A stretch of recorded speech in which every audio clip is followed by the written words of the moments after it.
صباح الخير عليكم، عاملين ايه؟ يا رب تكونوا بخير. تعالوا مع بعض في الفيديو ده نعمل كريب المحلات بطريقة اقتصادية وسهلة وسريعة. حاولت بقدر الامكان نشوف طريقة مبسطة نعملها في البيت بعيدا عن المحلات والاكل اللي مش تمام اللي بره. كمان هنشوف الحشوة بتاعتنا في منتهى البساطة، ما فيهاش اي تكلف ولا مكونات كتيرة. تابعي معايا الفيديو للنهاية، ولو اول مرة بتشوفي القناة ما تنسيش تفعلي الجرس وتشتركي فيها عشان يوصل لكم كل جديد. يلا بينا ندخل على المقادير على طول. عندي هنا نص فرخة صدور، جبت كل ربع فيها قسمته كده ل3 أجزاء. طبعا بالسمك بتاعها بيكون تخين شوية، السمكة بتاعته حوالي نص عقلة صباع. بعد كده هبتدي بقى ادخل في التتبيلة بتاعتها. هجيب البولة بتاعتي احط معلقتين كبار زيت، وبعد كده هدخل على طول على التوابل. احط بقى معلقة صغيرة من كل الحاجات اللي موجودة عندنا: كركم، كاري، بابريكا، بصل بودر، توم بودر، بهارات فراخ، وطبعا الاساس الفلفل والكمون، مع معلقة صغيرة من الملح. السر بقى هنا في التتبيلة دي الصويا صوص، هحط معلقة كبيرة كمان منها كده. اقلب بقى طبعا الخلطة بتاعتي كده كلها على بعضيها، وانزل بالفراخ بتاعتها اخليها تتشبع بيها جدا جدا. اخلي كده كل الانسجة بتاعتها يعني يتغلغل فيها اللي احنا شايفينه الصوص الجميل ده. بعد كده ببتدي بقى احطها على جنب علشان تتبل فيها حوالي يعني اقل حاجة ساعتين. ممكن كمان ان انا اعملها من بالليل، هتكون خطيرة بجد. بعد كده هبتدي بقى ادخل على العجين بتاعي. اجيب البولة بتاعتي وانزل فيها ب2.5 كوباية من اللبن بما يعادل نص كيلو. وبعد كده برضو هيكون بنفس عيار الكوباية دي مجهزة 2 كوباية من المية هنزل بيهم على اللبن. كمان هيكون معايا بضاية الوزن بتاعها كبيرة، يعني الوزن بتاعها حوالي 52 جرام. ومعايا كمان معلقة صغيرة من الملح. معايا كمان 3 معالق كبار من الزيت، احطهم على بعض مع رشة فلفل اسود.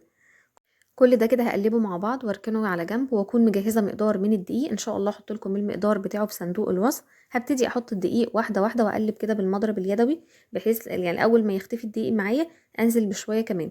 اخلص كل الكميه بتاعتي. وطبعا الجزئيه دي للاسف ما كنتش صورتها، هدخلها على الخلاط يتاخد فرمه بسيطه كده، لاني طبعا انا عايزه العجين يكون ناعم جدا جدا، علشان ده ما يخليش السوا بتاعي فيها اي تخريزه تضطر العجينه تتقطع مني. وبعد كده برضو للمرحلة الأخيرة هبتدي أصفي نفس الخليط في مصفى تكون ضيقة جدا جدا، علشان أشيل منها أي شوائب برضو تأذي العجينة بعدين وقت السوا. شايفين هنا كده قوام العجين كان إلى حد ما خفيف شوية، اضطريت أحط نص كوباية من الدقيق واضربه ضربة كمان في الخلاط علشان ما يكونش فيه أي تكتلات، وأصفيه للمرة الأخيرة. بعد كده ببتدي أدخل على سوا الشاورما. بجيب قطعة من الزبدة في أي حاجة عندي، وبعد كده أنزل فيها بالفراخ على طول. طبعا هنا انا مش عايزه الشاورما المعتاده يا جماعه اللي بتتقطع مكعبات وبتحط فيها الخضار بتاعنا طرنشات والحاجات دي. الوصفه دي برضو موجوده على القناه، هحط لكم اللينك بتاع صندوق الوصف. انا عايزه اللي هو يا دوبك تكون تشويحه بس في الزبده وبس مش اكتر. هنشوف طبعا السوا بتاعها بعدين. بعد كده هبتدي بقى اسوي العجين بتاعي زي ما كده شايفين.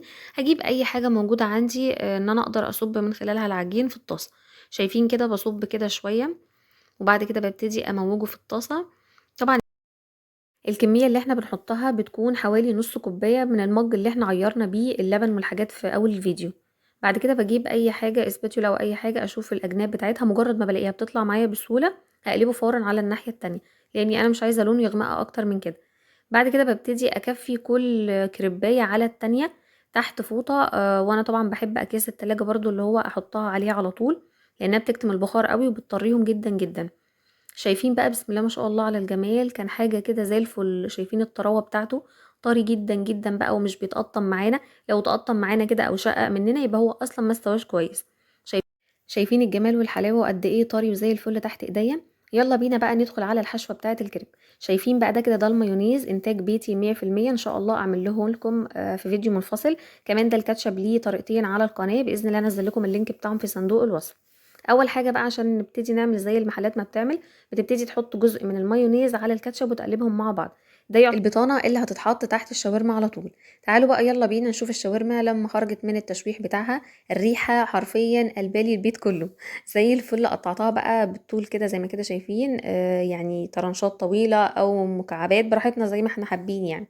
اول حاجه بقى هنا بجيب الكريبيه بتاعتي بفرشها، وبقطع منها يعني جزء كده بالسكينه زي ما كده شايفين. انا للامانه مش عارفه اشرح اكتر من كده، بس هو الفيديو طبعا موضح. بالنسبه بقى للحشوات يا جماعه، اي حاجه ممكن تتوقعيها احشيها في اي كريب.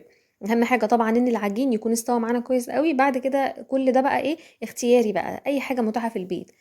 طبعا اولادي ما بيحبوش اي نوع من الخضار ولا جبن ولا اي حاجه خالص بتتحط في الحشوه مع الشاورما. فطبعا ايه بعمل حاجات بسيطه جدا ليهم، تحسبًا بقى بعدين إن هُم هيشيلوا الحاجات دي يرموها.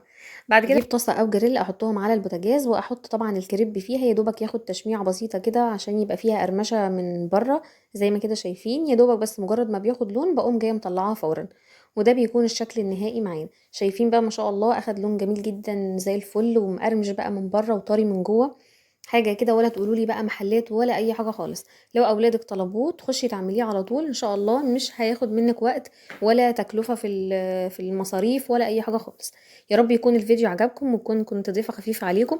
لو عجبكم الفيديو ما تنسوش تشتركوا في القناة وتفعلوا الجرس علشان يوصل لكم كل جديد. مع السلامة.